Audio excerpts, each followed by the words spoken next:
Welcome to the Gottesdienst crowd, where we foster confessional integrity, liturgical preservation, and preaching that doesn't stink. We believe that the historic liturgy of the divine service is more than mere cobwebs of antiquity, but it is a true treasure of the Church, to be dusted off and brought down from her attic to be enjoyed. So let's get dusting. Welcome back to the Gottesdienst crowd. This is Jason Broughton. Today we have back with us Dave Peterson. Welcome back, Dave. Thanks, Jason. We are looking at the Gospel reading for the Feast of St. Matthew. It comes from Matthew chapter 9, verses 9 to 13, and I'll read that in the New King James. Jesus saw a man named Matthew sitting at the tax office, and he said to him, "Follow me." So he arose and followed him. Now it happened as Jesus sat at the table in the house, that behold, many tax collectors and sinners came and sat down with him and his disciples. And when the Pharisees saw it, they said to his disciples, "Why does your teacher eat with tax collectors and sinners?" When Jesus heard that, he said to them, "Those who are well have no need of a physician, but those who are sick.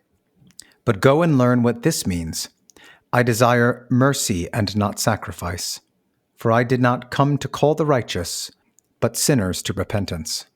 Okay, so this is obviously about Matthew's conversion, but what are we actually celebrating for the Feast of St. Matthew? That's a good question. Certainly I think we have to, his not just his conversion, but his also, because it's simultaneous, his call to be an apostle. But it does seem to me that the evangelist aspect is also wrapped up in there, you know? Yeah. I mean, there is a certain sense in which we're celebrating all of the gifts that God has given to the church through Matthew. So we can't really ignore the fact that he's an evangelist. Is he the only apostle evangelist? No, John. Jeez. Oh, my brain is fried. It's so hard for me to keep track of 4 evangelists, you know? For a split second there, I thought he's the only one that's both, but obviously that's not true. Sorry about that. No, it's fine. Because in, is it Mark that he's Levi? Yeah, so I read Butler's article on St. Matthew. So, you know, from Butler's Lives of the Saints. Yeah.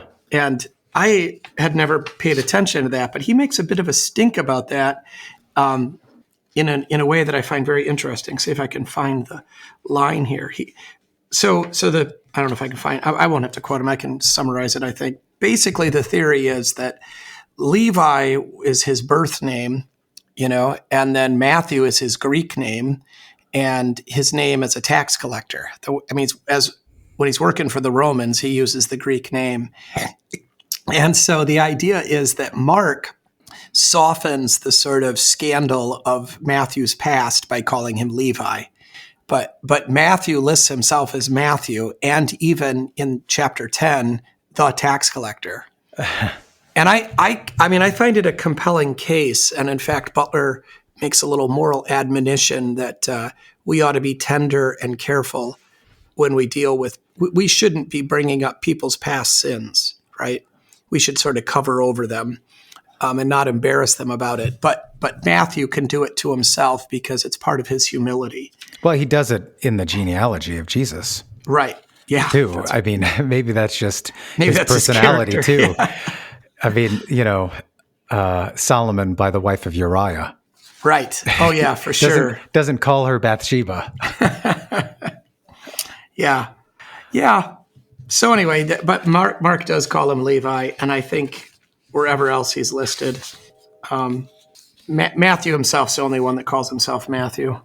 So that is a particular admonition for our day, it seems.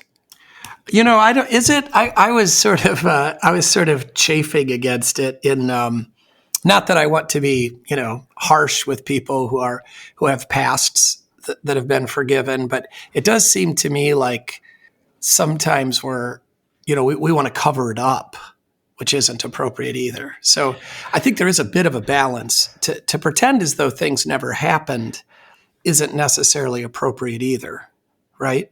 That is true, and that's not what I was No, I know, trying to mean here. Because even within our own conversations on the texts for the day, it feels to me like we are coming to the text as though we're assuming the worst of people in the text. And Right. maybe that's because we are assuming the worst of ourselves. But there is a tendency when you read Luther, which you have complained about, right, in terms of reading his Genesis lectures, he can always find the good in the patriarchs. He can always find the good in the New Testament saints or those who are spoken of in the New Testament. Whereas we kind of dig and needle down and assume the worst almost. What's with that? Well, you might be right. Maybe it's impious. I think, though, there is a. I mean, you pointed out Matthew does it to Bathsheba. That she wasn't really to married. David. Well, but it's sort of to her too. She's not married to the man that Oh, true. She's I mean, I do think, though, there is we shouldn't be irreverent or disrespectful, but at the same time, these people were written to be examples for us, and I do think that we have to. I mean, I'm kind of impressed by what Luther does at one level, but at the same time, I actually think it's kind of wrong. Wrong. They need to be demystified. They need to be. They need to be acknowledged as real human beings struggling with faith in the world. And I don't say that to belittle them or degrade them. I think that actually this is their glory, that they are believers in difficult circumstances and despite their personal weaknesses and failures, right? So, do you think that the people who are listening to the Bible read in church assume the worst or give them a pass? Yeah, I think, man, maybe this is unfair. I think, though, that the temptation is to give them a kind of a pass because they feel like they're listening to fairy tales. That these are, I'm afraid that people think these are fictional accounts. They're not real people. And so that's why I don't think that they're giving them a pass because they think that they're holy saints that can intercede for them and answer their prayers. I don't think that's a problem. I mean, it would be a problem. I don't think it's a problem in our context. What I'm afraid of, maybe overly afraid of, so I can take some rebuke on that, but I'm afraid that people don't think these are real people living in the real world with the same temptations and struggles and failures that they have. That these seem like, again, fantasy hero figures, So you don't think they give them a pass because if they didn't give them a pass, they would have to take seriously their own struggles in a similar vein?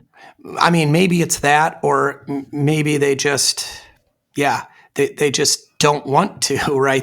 They're afraid to, look at it too closely because there might be something to learn that would require them to change. And so let's just keep it at kind of platitudes, There's no challenge in going and watching, Indiana Jones in the Temple of Doom. You can just sort of be entertained by this.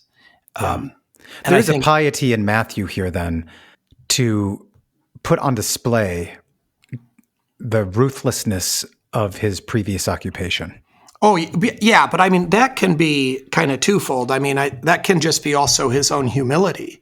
I mean, the question would be like, does he do it to other people, I guess? I mean, it's more appropriate to do it to oneself, obviously, than to others. I think it's more appropriate in our case, and maybe this isn't a helpful distinction, but I think to do this to historic figures seems to me more appropriate. Maybe it's just softer than to do it to living figures. So I mean, if we're dealing with, I don't know, I mean. So if we've got a member in our congregation who's a recovering addict, I mean, I don't think it's helpful or encouraging to be pointing this out all the time, right? Let's let the past be the past and rejoice in the forgiveness of sins. But at the same time, how do we sort of find lessons for people who are struggling and encouragement that their struggles are real and also that God, can fix these things. So I mean, just think about, okay, so. Well, what do you make of the fact stated here in Matthew's gospel that Jesus calls him while he's sitting at the tax office, like in the act of doing the very thing? I know. It's great. It says probably, we could probably talk about some of these details. This is probably Capernaum is I guess this Jesus' own city, not Nazareth. I think we've talked about that before. Yeah. And so Matthew is probably sitting on the edge. He's probably taking tolls for the ferries, and he probably also then has been exposed to Jesus quite a bit. It is kind of late, in Matthew's gospel.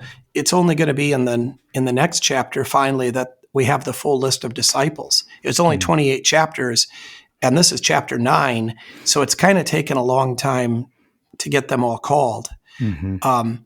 So this is after Jesus' baptism, of course, but then also after a lot of teaching, including the Sermon on the Mount, quite a few miracles. So, it's this "follow me" is probably not a single word, in the sense that it just comes out of nowhere.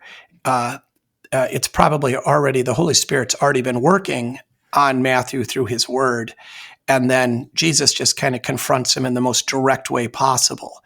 And that word then, having witnessed Jesus, having heard Jesus teaching, now it's just like put right to the point. And in other words, I would say that Matthew's been prepared for this. But so are we to assume that he was at the Sermon on the Mount? Oh, are that's we a to good assume question. that he was present for some of this other teaching? I don't know about the Sermon on the Mount, but I mean, I think he's heard probably Jesus speak. He knows some of the miracles Jesus has done. And so when Jesus says, "Follow me," I believe this is a completely knowing conversion.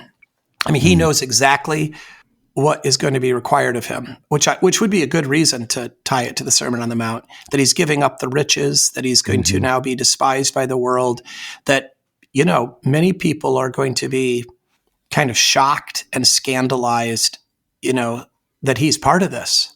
Yeah. And so, he walks away in a very conscious moment of what he's doing.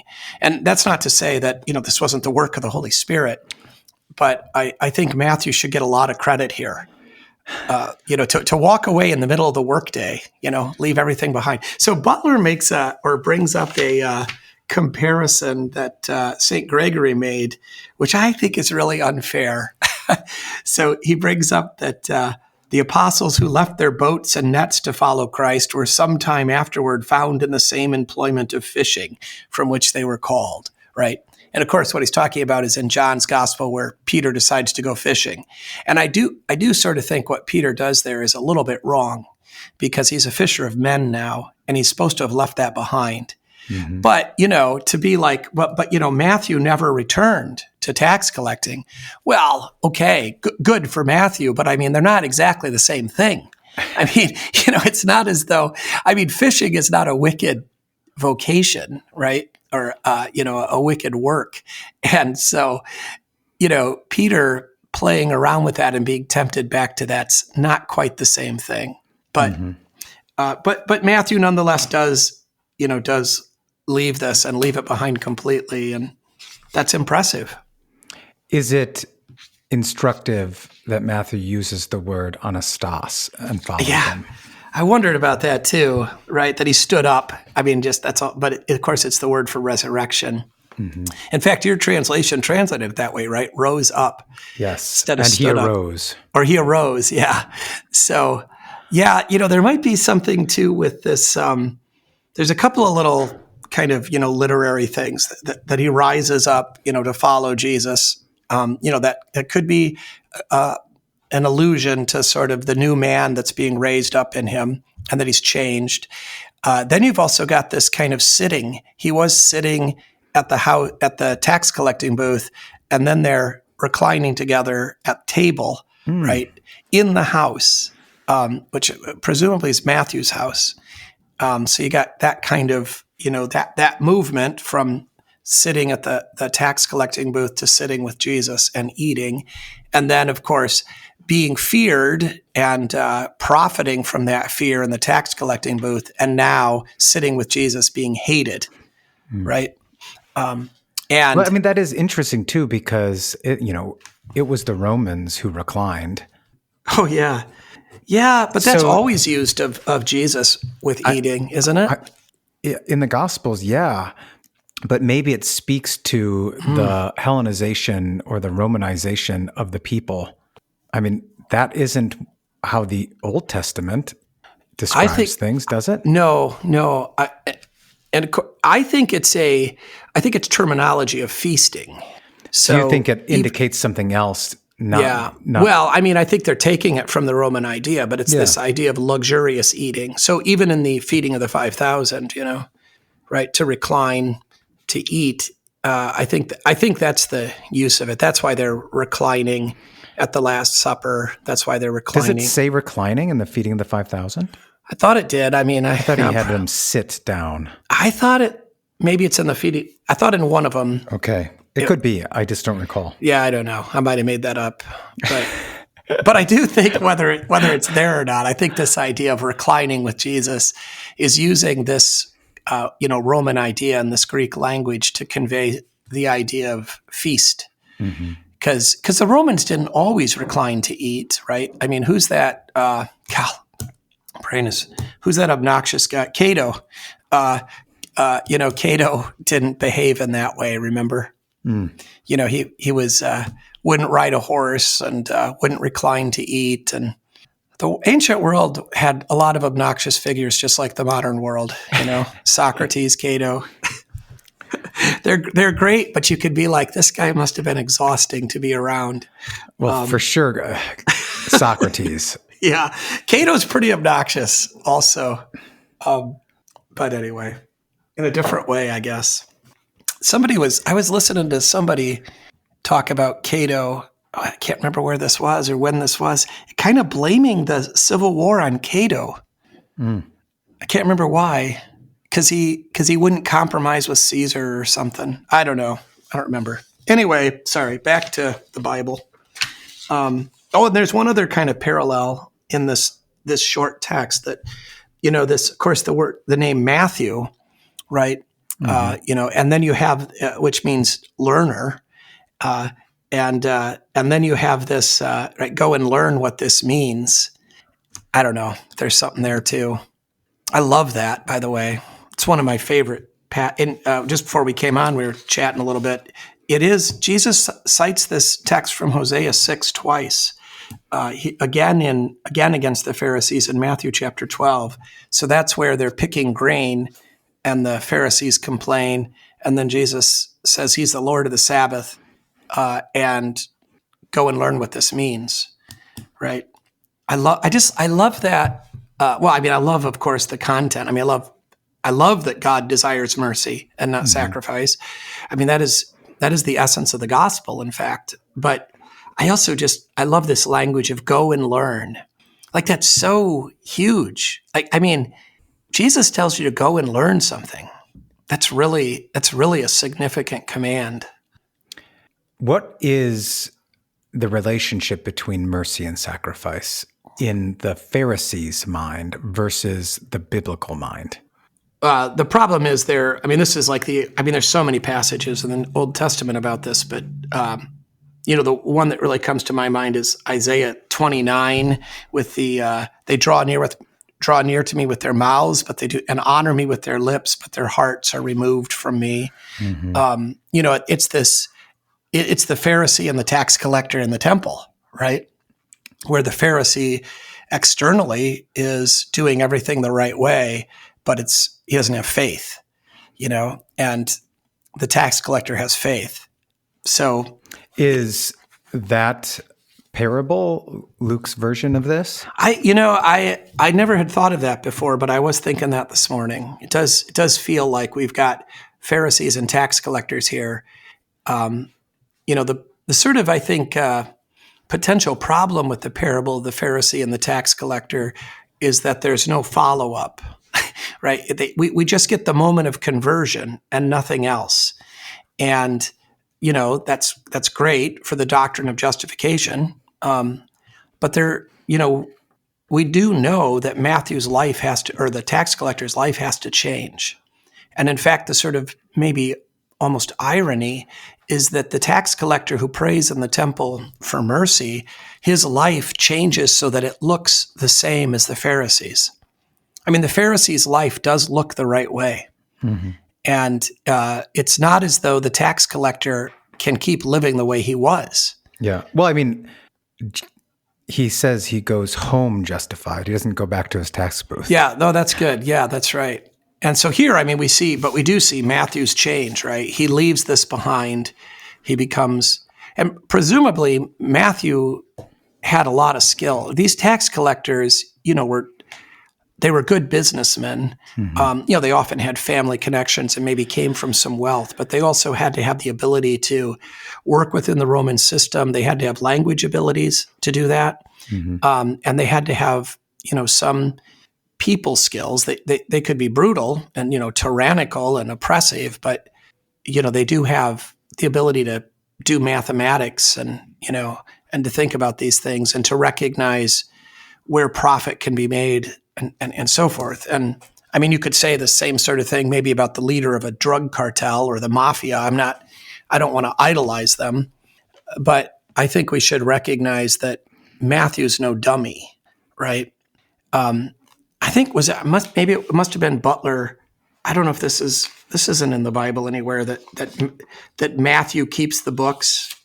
But I think Butler said that, right? That he actually serves the apostles with these abilities. He could have also had contacts. In fact, here he has a party, and who does he invite?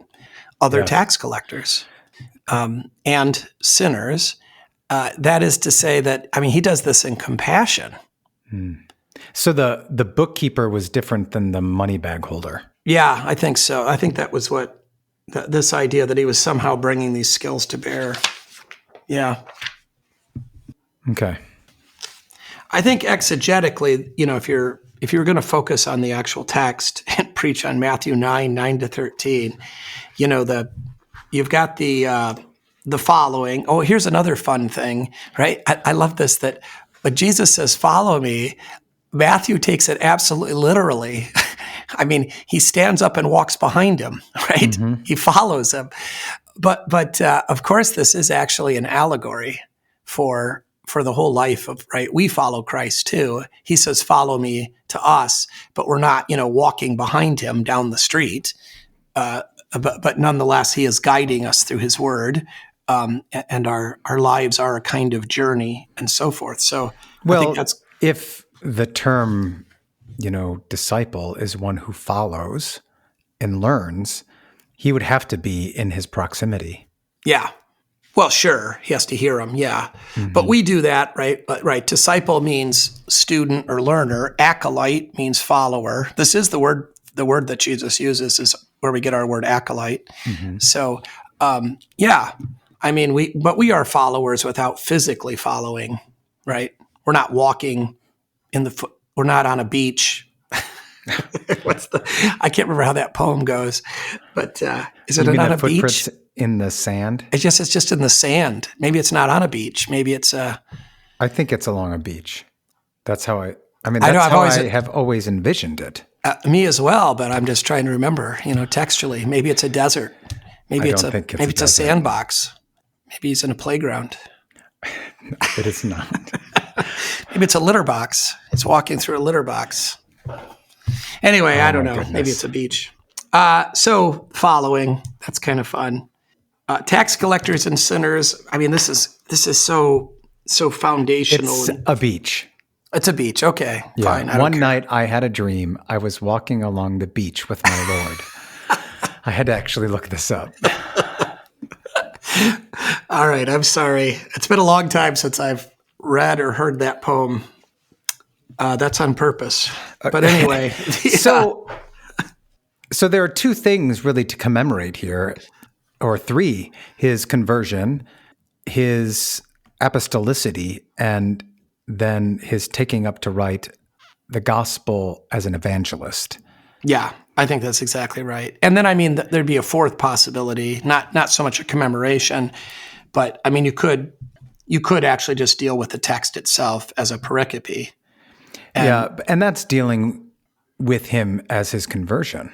Yeah, that's right. That's true. If we are doing what the Augsburg Confession bids us to do, namely to celebrate and learn about the saints so that we may emulate their faith and life, what is it that we are emulating here? Yeah. Well, you do have his... What is he known for as an apostle besides being an evangelist? Well, I have a list that I found on the internet about passages that are unique to his gospel. So if it wasn't for Matthew's gospel, there's a lot in Matthew that isn't in the other other three. God, I can't figure anything out today. So first of all, the birth narrative stuff, we get the genealogy, as you already pointed out, the focus on Joseph, Joseph's dreams and Joseph's relationship to all that. That's only in Matthew. The visit of the Magi, so Epiphany, that's only in Matthew. The flight into Egypt, the slaughter of the holy innocents, and then the calling Christ out of Egypt to Nazareth, and then being called a Nazarene. All that's only in Matthew. So those are pretty significant passages. What do you make of the inclusion of the Joseph stuff? Well, I mean, this is part of coming from Matthew. I mean, traditionally, this is why people have seen Matthew's gospel as being written to the Hebrews. So Matthew has the most Old Testament citations. I mean, direct where he says he's citing. Okay. So, Matthew seems to be written for, ethnic Jewish Christians, that first generation, and he's appealing and trying to set this up and also for evangelism in Palestine, right, to show that this is the fulfillment. Yeah, so I think to Hebrews, to Judeans. Yeah, sorry, that's probably a better word. Yeah, Hebrew speaking. Some people think he wrote this in Hebrew originally. Do we have any evidence of that? No, I don't think so. No, none. It's just I like the idea, kind of, but there's no evidence of it. It's probably not true. Oh, the other kind of traditional stuff is, so the idea, it has long been held that it was the earliest gospel. And I think that does make a lot of sense, especially if he's writing for the evangelization of Palestine most immediately and directly. So before the apostles are dispersed to the four corners of the earth, as it were, he gets this written pretty early. Also kind of makes sense that he would, as an apostle, right, as opposed to, say, Luke or even Mark, have to do some investigation and scholarly work. So it's more like a memoir. And Matthew probably also would have had the Old Testament sources more readily at hand and accessible. So the fact that he could have written it quickly and that it would have been the first kind of book like this makes sense. Not that it's required, but it does give it, I think, it does matter a little bit to us, because I do think that sort of place of being the first gospel is a kind of honorary position and, does give it a kind of weight. And I'm perfectly happy and willing and like the idea of doing that for Matthew, to see Matthew as kind of coming from the first community of Christians most directly, and then seeing, Mark as the kind of second that sort of wants to fill in some blanks, and then seeing Luke as really a kind of a gospel for the Gentiles and kind of answering the kinds of questions that Greek-speaking world would have, coming from that culture, and a kind of scholarly, addition. And then finally seeing John as the real contemplative theological gospel that, is in some ways the culmination. So I like that, but, I think all of our Concordia commentaries, whichever guy is working on whichever gospel, he always believes that's the one that matters the most and came first. So, so this is, we didn't say this yet, but right. So in terms of, according to Butler, this is a year after Jesus' baptism, the call of Matthew. I don't know how he figured that out. I don't know. He says it's the second year of the public ministry of Christ. So, I mean, it has, I don't know how you count it. Maybe there's a Passover in there or something, but there is a lot of time has gone by in Matthew's gospel. So that's kind of interesting how much it feels. The gathering of the apostles feels much slower and more deliberate in Matthew than in the others, right? Like in John's gospel, they just appear more or less. Do we just have, right? There's not a lot of, well, maybe that's wrong. I mean, early on you get Nathaniel and Andrew and going also to get Peter and yeah. Well, anyway, that's part of it. I had a fun thing on this this thing about the animals for the Gospels too. So it turns out, here according to Butler, Irenaeus, Jerome, and Austin and other fathers find a figure of the 4 evangelists and the 4 mystical animals represented in Ezekiel and in Revelation. So the eagle is generally said to represent St. John, who in the first lines of his gospel soars up to the contemplation of the eternal generation of the Word. The calf, or the cow, agrees with St. Luke, who begins his gospel with mention of the priesthood. Then St. Austin makes the lion the symbol of St. Matthew, who explains the royal dignity of Christ. But others give the lion to St. Mark. And then they give the man to Matthew, who begins his gospel with Christ's human generation. I didn't know there was a confusion about that or dispute over that. I think I am accustomed to seeing the lion with Mark. Yes. Okay. Same. So I thought that was sort of interesting. I don't know why. I mean, it doesn't matter, but we have statues of the evangelists with the animals on the pulpit. That's right. Yeah. I mean, there's a statue of Jesus on it too, so that's kind of nice. But yeah. Does Jesus have a sheep there? No, he doesn't. Okay. He has a book. Okay. He's holding a book, and it says Via Vita Veritas. Okay. Probably not in that order. Yeah, not in that order. So you have the Harvard insignia That's on right. your pulpit. You know, I had not realized that, but yes, we do. And there could be, when this place was founded, you know, they were kind of fancy in that kind of way, not a good way, and that might have had something to do with it. I hope not. There's also Hebrew on the Harvard crest. Yes. I can't remember what it is though. I don't remember. Is it just Yahweh? The Tetragrammaton? I don't know. I don't remember. It's been quite a long time since I've looked at the Harvard crest. I didn't go to school there. All right, so the birth narrative stuff is unique, and we owe a lot to Matthew for that. Matthew also records John's. Actually, the Harvard crest only has Veritas on it. Oh, yeah. I think they've given that up. I think that should be removed from the Harvard crest. Uh-huh. But sad. Maybe it's one of the other. One of the other schools. Yeah, maybe it's Yale that has the Hebrew. Yale has the Hebrew. Oh, okay. Maybe all right. Sorry. I just read an essay from the 1911 Harvard Theological Review, and it was already liberal in 1911, but it was very kind of theologically serious. I mean, it was interesting to think how much that's changed. Well, Princeton too, you know. Philip Brooks gave that great speech at Princeton. I just looked up the crest for Yale, and the Hebrew is the Urim and Thummim. That's what the words are. Huh. It's funny how Christian this country was, really. Yeah. You know, and certainly those people that were interested in education were all Christian. Well, I mean, they were founded as religious seminaries, weren't they? Yeah. Well, I mean, and I guess Thomas Jefferson is credited with founding the University of Virginia, right? So maybe his deism is part of that. I don't know. Is it University of Virginia or is it something else? I don't know. He founded a university in Virginia. Is there an Ivy League university in Virginia?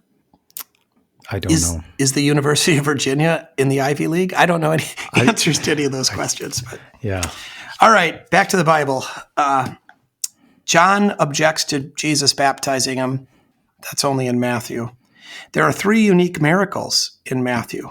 The healing of the 2 blind men, Peter walking on the sea till he gets scared, and the coin found in the mouth of the fish. Fritz Eckert's favorite miracle. Maybe that's like why they went fishing. You're looking for, it's like a magic trick, pulling a coin out of a fish's mouth, you know. It is a funny miracle. It was for taxes. It was, I know. Yeah. So maybe that's got a little Matthew color to it. It's got to be a sign of derision for the tax, right? It's like when Jesus says, whose image is on the coin? It's got to be, anyway. We brought up a little bit of this Old Testament. I said it's the most cites the Old Testament, but you do have a couple of specific things that Matthew tells us. That going to Galilee was predicted by Isaiah.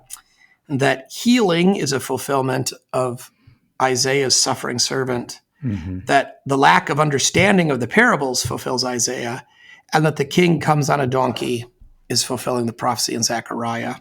And then you have quite a few unique parables. The wheat and the weeds, the hidden treasure and pearl, the net, the trained scribe like a householder, the unmerciful servant, laborers in the vineyard, that's a big one. The 2 sons, it's a big one. Marriage of the king's son and the man with no wedding garment, the feast. The 2 sons meaning one who said he would and one who said he wouldn't. The wise and foolish virgins, right? The 10 virgins, it's a big one. The talents, and the sheep and the goats in Matthew 25, that judgment stuff. Then you have the Sermon on the Mount, that the disciples aren't to go to the Gentiles, but to the lost sheep of the house of Israel. One of Luther's favorite verses, come to me, all you who labor. That Jesus is the Lord of the Sabbath, which we already talked about in Matthew 12. Oh, the keys to the kingdom of heaven to Peter, and Peter is the rock. The rebuking brother and binding on earth, 2 or 3 agreeing, and the promise of the presence, all that Matthew 18 stuff.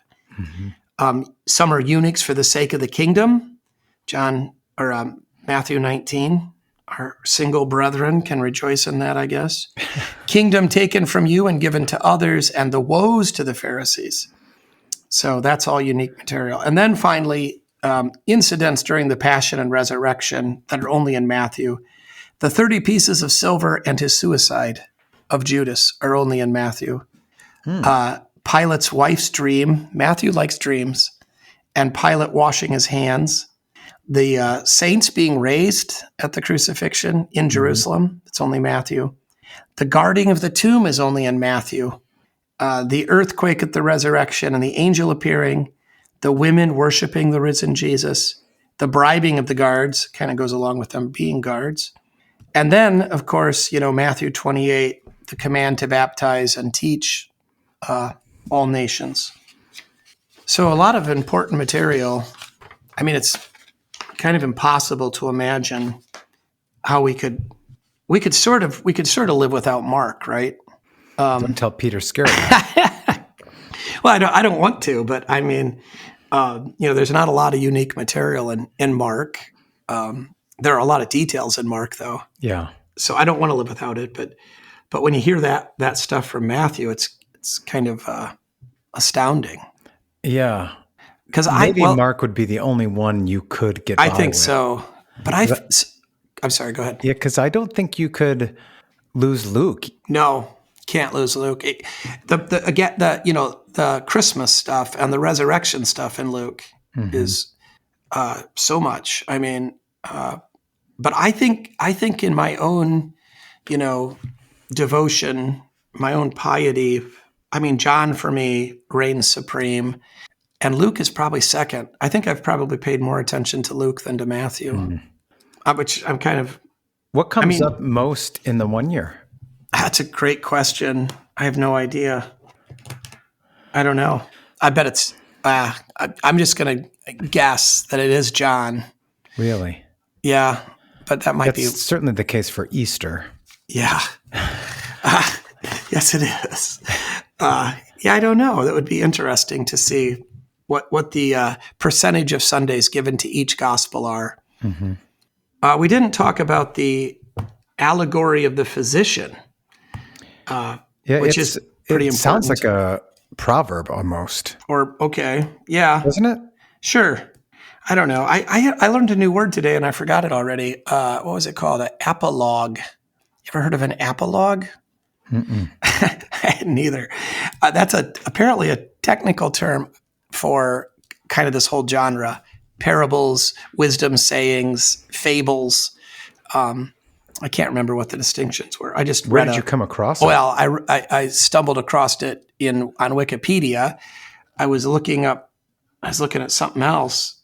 I don't remember what I was looking at. And looking at some parable, and then it was like, oh, this is an apologue, and so I clicked on that, and then there was this whole article about what apologues are, and they were making this kind of distinction between fables. Oh, I know why I was looking at it, because of something in 1 Samuel, and then I got led to the parable of the brambles in Judges. Oh, I know what it was. It was, it's all coming back to me now. I started looking up the boiling a frog thing. And I was looking up the boiling of a frog thing just because, we use that expression all the time. All the time, yeah. And I was thinking, it can't be true. It can't be true that if you put a frog in cool, warm water and slowly raise the temperature, that it's too stupid to jump out.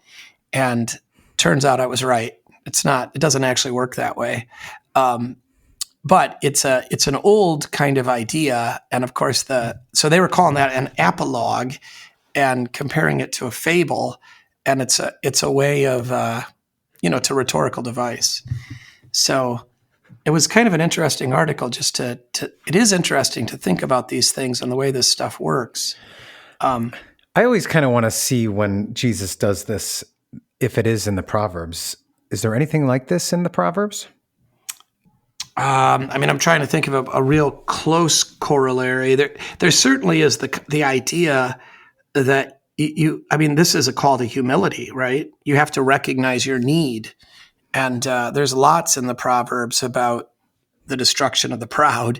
And it is a kind of call to recognize and to see the world clearly, not according to pride, but in a humble way that's, again, kind of realistic. So I'd say all of those passages apply here. The Pharisees are proud. They don't think they need a physician. They don't think that they're sick or weak. In fact, doesn't he use the word strong for, where is that? What verse is that? It's between 9 and 13. Yeah. The word that's the word for strong. Right? Isku antes. Doesn't that mean strong? What verse is it? It's verse 12. I think that how's it translated here? Those who have need of a physician. I must be doing this. I must be not reading this right. Healthy, but it's related to strength, isn't it? Yeah. So, what's the difference between a physician and a doctor? Is this a joke? No, it sounds like it. No, I seriously was wondering. I wouldn't want to translate that as doctor because it doesn't sound fancy enough. I want it to be elevated. I feel like physician sounds, I don't know, higher, but I don't know why I think that. Maybe doctor would be better. Is there a difference in English between a physician and a doctor? I mean medical doctor, obviously. No, I don't think so. I don't either. My sense is you have like general physicians, and then you have like surgicals in our day. Okay. Right? Like your GP, general practitioner, he's a physician. He's looking at all things. But then you get all the specialties within. But he's an MD. He's a doctor of medicine. Yes. So one is, it's kind of like saying reverend versus pastor. Okay. Yeah, well, I think those words are different. I have the sense that because of how it's used in the Missouri Synod, right? pastor is a much more familiar term, affectionate term, right? Yeah. And in fact, we sort of chafe a little bit, to give the title pastor to those who aren't serving congregations, right? Right. Well, I mean, you would. So reverend seems to me like an honorific. Yeah, exactly. And pastor is like a title of what I do. Right. Right. I mean, yeah, exactly. So anyway, I think that the way that they're used, right? When people call me reverend, it feels like distancing. Yeah. So. Okay. Anyway, I don't know. So what are you going to preach on for this? Is there something that really sticks out at you that a congregation in our day and age needs to learn from the life of Matthew? Oh, Butler had a nice thing I was going to bring up, that's related to that. He's praising this conversion and the conviction. Where is it? He says there's like 4 things that Matthew should be praised for in how he follows Christ. I'm sure I underlined this, but I underlined too much. One was that he does it so. Oh, here it is. Found it. All right, here we go. First of all, he admits no deliberation or delay. To balance one moment between God and sin or the world is to resist the divine call and to lose the offered grace. Secondly, he says, I mean, I think that's a little overstated, but Matthew is to be commended for how instantaneously he responds. Secondly, he says it was courageous, surmounting and bearing down all oppositions which his passions or the world could raise in his way. Third, it was constant. The apostle from that moment looked back no more, but following Christ with fervor, persevered to the end, marching every day forward with fresh vigor. So I guess it was only 3. So I did think that was kind of nice, right? The quickness with which Matthew responded was not simply an act of passion, right, or impulse, but it was actually courageous. He knew what he was doing. He knew what it would cost, and it was constant. He didn't turn back on it. So I found that kind of useful. Do you think there's something in Psalm 1 here? You mentioned earlier the sitting, the arising, the reclining at table.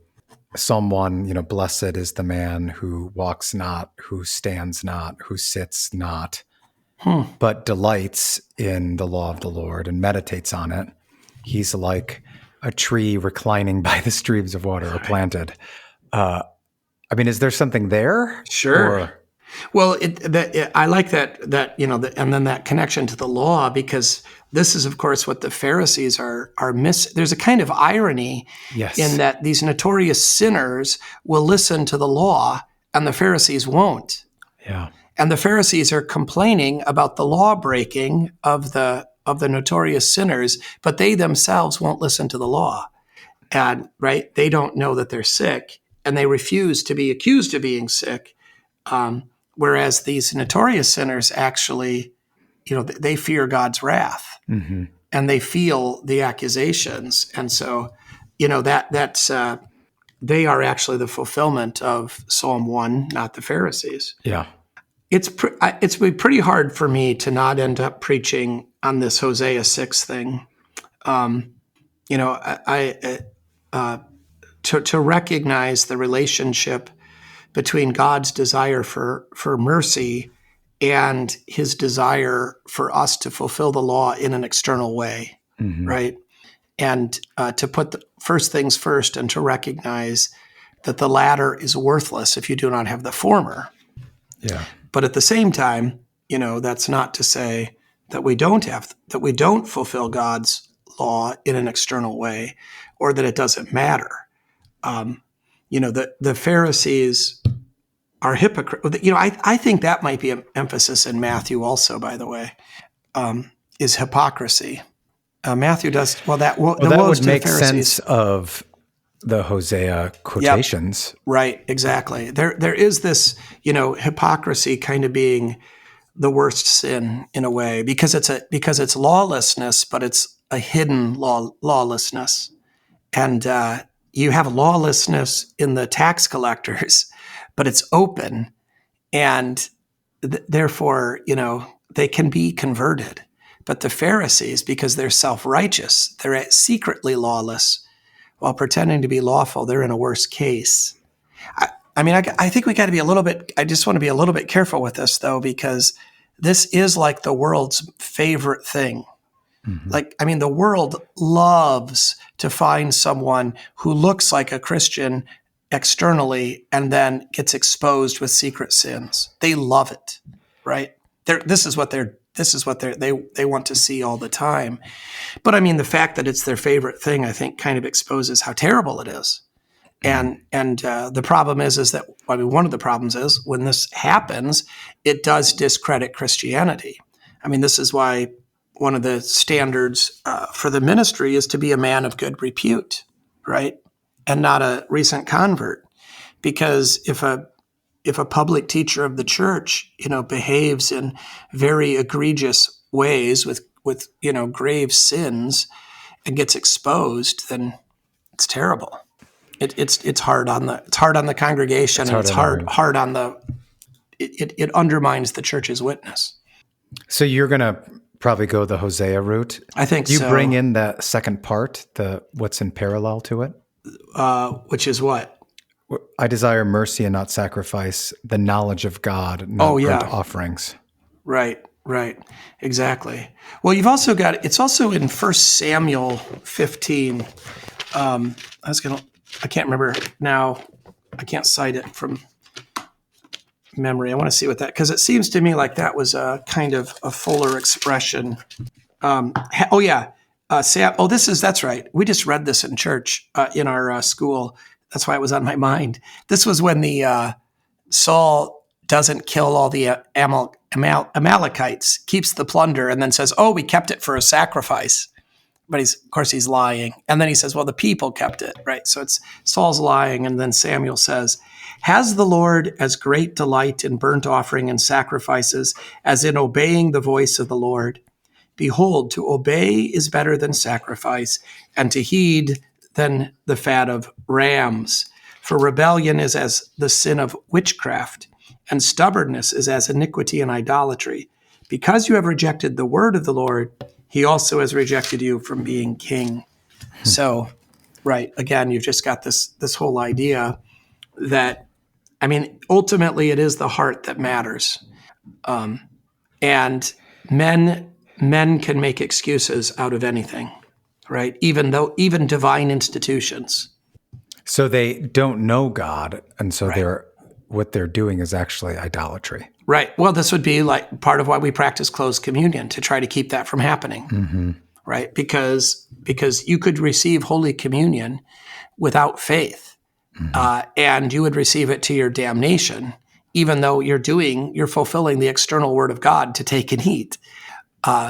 This is a very serious reality. You mm-hmm. could, we've all probably had members that we find out later were living dual lives, and they're receiving communion and, carrying on an extramarital affair or something. And, then you find out about this and you're like, how did you take communion during that time?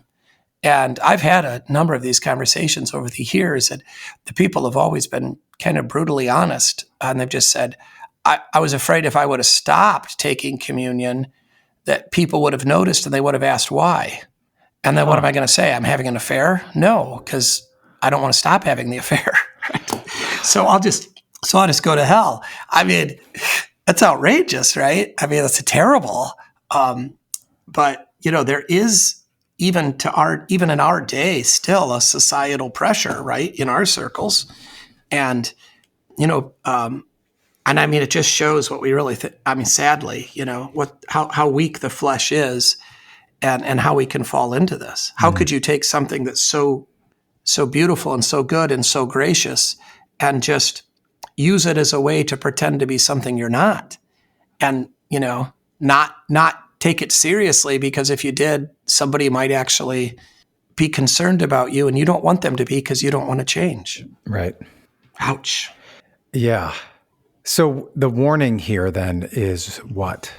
Okay. So the warning is that we can all fall into idolatry, and we can all care about the opinions of men more than the opinion of God, and we should repent, and we should take these things seriously, and we should be reverent and careful with holy things, and receive them according to God's institution and intention. Right. So we should come to Holy Communion with faith and repentance and honesty. Right. That doesn't mean that we don't have sins. It means that we don't have secret sins that we are nurturing and that we refuse to repent of, and that we are afraid for people to know because we don't want to change. We do want to change, and we do want to make use of the ministrations of the church, not only from the office of the ministry, but the whole church, right? Right. We want the specks in our eyes to be or planks to be noticed by our brothers, and we want our brothers to be our keepers because we don't want to fall away. So that's the warning. And then, I think the other side of this, of course, is this incredible revelation of God's heart, that He desires to be merciful. That's what this is actually all about, right? It's not about, God is hungry, so we have to give Him sacrifices. That's not what the sacrifices are. That's what the pagan sacrifices were. Right. Where is that? Is that in the Apocrypha? It's not in the Bible, is it? Where they're sneaking in through a trap door and eating the food? Is that in Daniel, in the apocryphal part of Daniel? Remember that? I do remember that. I don't think it's in the Bible. I know, but sometimes obviously, this has been a very confused podcast. So, but that's a great story because that religion is based upon this idea that the God is eating the food, and our God doesn't get hungry, right? That's not what sacrifices are. Unless sacrifices. What's that? Well, unless He's Jesus, that's right. Okay, good point. In the incarnation, during the humiliation, Jesus does get hungry. He's not hungry anymore. So how's that? There you go. So, this whole beauty of this entire system of the Old Testament is about mercy and God providing the means wherein He forgives sins and restores fellowship. And that's carried on so beautifully and profoundly and in such a greater way in the New Testament with the absolution, the sacrament of the altar, baptism, preaching, the mutual consolation of the brethren, right? Yeah. So what is like the one takeaway you'd want the people to know about Matthew here? About Matthew, I think I don't know. One takeaway. I can't limit myself to one takeaway. I think I want them to grow in their appreciation for the radical and courageous character of His conversion, for His faithfulness as an apostle, and for the gift that He has given us in the Gospel of Matthew. Yeah. And so what would you want them to emulate? Well, I suppose the conversion, right? Yeah. I don't think they really and the steadfastness then. Yeah, the courage, the courageous, right, willingness to suffer and to leave behind earthly gain and the good opinions of men. Yeah. For the sake of fellowship with Jesus. Yeah. Yeah. The funny thing is that He should have gained in esteem in the Pharisees' eyes by leaving that behind, but He doesn't. No, He doesn't. That's the interesting thing. You might think that He would gain in the opinion of men, of those who hated Him, but He's hated more. Yeah. And Jesus is hated more. Right. Well, the Pharisees were lovers of money. And so I think that even though they had a kind of the reason they didn't like Him before was because they were covetous. It was like the that great Chesterton poem about Higgins. Yeah. The Strange Ascetic, it's called. Yeah. We've mentioned it here before.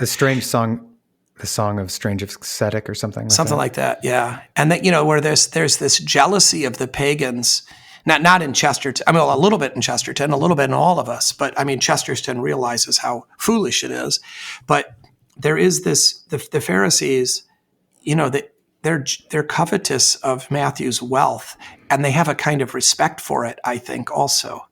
And then when he leaves it behind, they hate him because he has in their mind, he sort of got the best of both worlds. He got all the money and he got away with it. Mm-hmm. And now he's being welcomed and treated as though he's a brother, and his sins are forgiven. And they're like, you can't have both ways. Mm-hmm. And not that, they're wrong in both sides of that. First of all, what he had was not actually good or satisfying or a gift. It was a cross. It was terrible, and it was wicked, and there's no goodness or satisfaction in it. So they're coveting it just completely wrong. Matthew would tell them that. Now that was terrible, shameful, and it was no peace in that. There was no comfort. There was no joy. And then they also don't recognize that what he's been given in the forgiveness of sins is not just, he wasn't just let off the hook. He's actually now has the peace that passes all understanding. And he has fellowship with God, and he has real joy that doesn't require lust, fulfilling or catering to his lusts and his passions. Mm-hmm. So they're angry and jealous and covetous, like on both sides of the thing, and all of it's based in their own lust. It's like they're the most pitiful of people, and they're so close too. That's the other thing. They're kind of like Calvinists in this. Why we get so mad at the Calvinists? Yeah. The Calvinists are Christian, of course, but like Calvinists drive us crazy, Lutherans, because they're like so close in so many ways, and then they're just like so annoyingly wrong.